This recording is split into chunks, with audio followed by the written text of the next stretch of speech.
السلام عليكم ورحمة الله وبركاته. أهلا بيكم معانا في حلقة جديدة من حلقات مطبخ أسماء وسلمى. هنعمل إن شاء الله النهاردة صينية سمك بلطي أو سمك شبار زي الإسماعيلاوية بيقولوا عليه. هنعمل السمك البلطي دوت بالطماطم بالصلصة، صينية كده. هوريكم بقى الخطوات. معانا المكونات بسيطة جدا. معانا 3 سمكات بلطي أو شبار، معايا شوية خضار كده، معايا التتبيلة. طبعا التتبيلة ديت عبارة عن توم وعليها كزبره وعليه كمون، طبعا ده غني عن الكمون مع السمك. والشطه الحمراء دي شطه حمراء انا ضربه كله مع بعضه وعملت التتبيله دي. ودي طماطم مضروبه متصفيه، وشويه رز هنعملهم جنب الوصفه بتاعتنا النهارده على الفطار. اول خطوه في الخطوات بتاعتنا بقى هنتبل السمك. التتبيله بتاعتي اهي، هحط التتبيله جوه. عايزه اتبلها كده 10 دقايق قبل ما ابدا الصينيه دي بصراحه ما بتاخدش وقت خالص في التسويه. انا عامله السمك كده فتحان من الجناب، فهدخل التتبيله دي فيها كده، اخلي السمكيه كلها من التتبيله كده بالشكل ده كده. انا هتبله واحطه بقى في السرفيس بتاعي اللي انا هعمل فيه.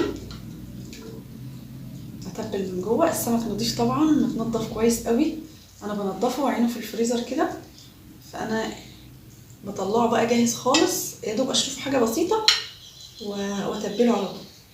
وده طبعا انا غسلاه ومظبطاه ومنشفاه بالمناديل، مفيش فيه اي ميه خالص. وهتبل بقى السمك. الصينيه بتبقى جميله قوي بصراحه وما بتاخدش وقت. هنتبل بقى السمكيه الثالثه.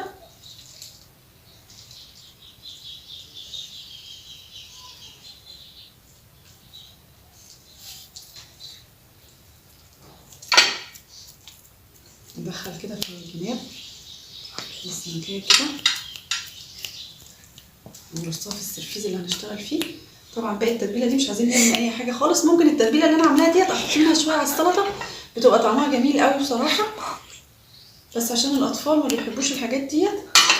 انا تبلت الصينيه بتاعتي كده. يلا تعالوا بينا بقى اوريكم هنعمل ايه في الصلصه بتاعتها. دلوقتي بقى انا قطعت بصلايه مكعبات صغيره كده، ومعايا شويه زيت في الطاسه ديت. شويه زيت هدخل البصل ده كده.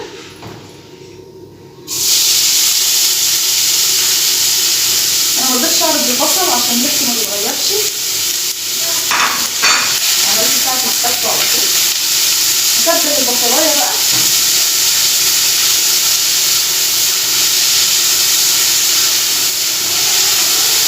شويه زيت صغيرين خالص.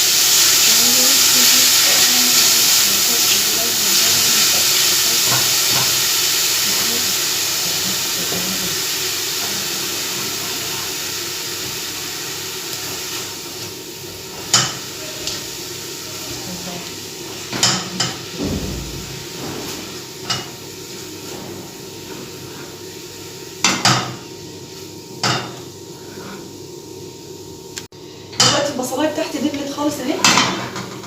انا هحط عليها بقى الطماطم اللي انا عصراها مصفياها.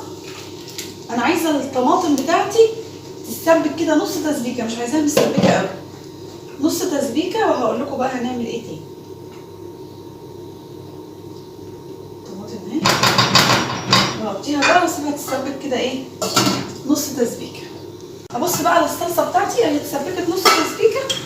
هعمل لها بقى دلوقتي بقت مسبكه نص تسبيكه كده، مش مسبكه قوي. هحط لها طبعا شويه الملح.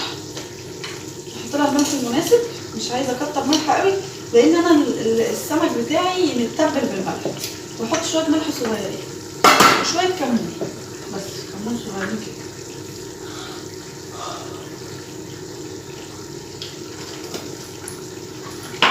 هوريكم بقى احنا هنعمل ايه في الصينيه. هجهز الصينيه ازاي بقى.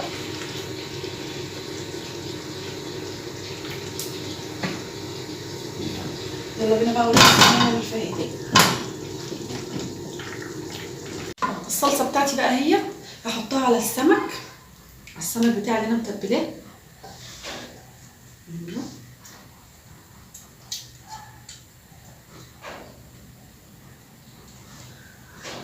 هحاول اسيح السمك كده، اغطي بيها السمك خالص.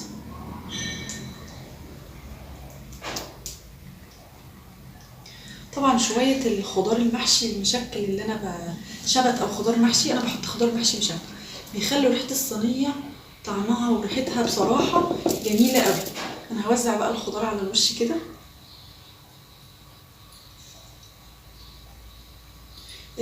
صينيه السمك ديت ما بتاخدش تسويه ربع ساعه. انا هغطيها بالسلوفان الاول كده اول 10 دقايق، واخر 5 دقايق انا هشيل السلوفان بقى عشان السمك نفسه يتحمر. هغطيها بالسلوفان اهو كده، ومعليه ومشغله الفرن من فوق لتحت على اعلى درجه حراره. احط السمك بتاعي في النص، ولما يستوي بقى بعد 10 دقايق اروح جايه ايه وشايله السلوفان واخليه يتحمر.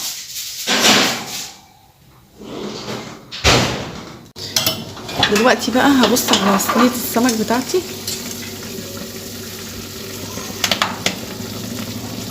هشيل بقى السلوفان اللي عليها بالراحه كده، وهسيبها بقى الشوايه تحمرها. هي استوت خالص اهيت 10 دقايق، ما خدتش 10 دقايق بالظبط، و5 دقايق كمان هسيبها السمك ياخد وش كده ويحمر. هيبقى الوصفه كلها خدت ربع ساعه.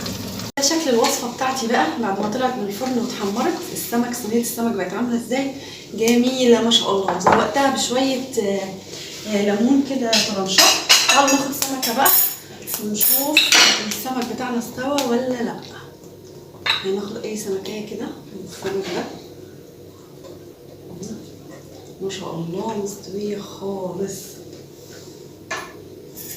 شوف السمك بتاعنا ما خدش ربع ساعه واستوى خالص ازاي، طري ازاي ومستوي خالص ازاي، ما شاء الله. ما خدش ربع ساعه وعامل ازاي جميل مستوي خالص وناشف وطعمه خرافه. ندوق كده. الله، طعمه خرافه بصراحه، وملحه مظبوط جدا ما شاء الله. لو عجبتكم الوصفه بتاعتنا ما تنسوش تدعمونا بلايك وشير وسبسكرايب وتفعلوا زر الجرس، ونتقابل على خير في وصفه جديده من وصفات مطبخ اسماء وسلمى. ما تنسوش تتابعونا في صفحه الفيسبوك، هسيب لكم اللينك في اول تعليق، ونتقابل على خير في وصفه جديده ان شاء الله.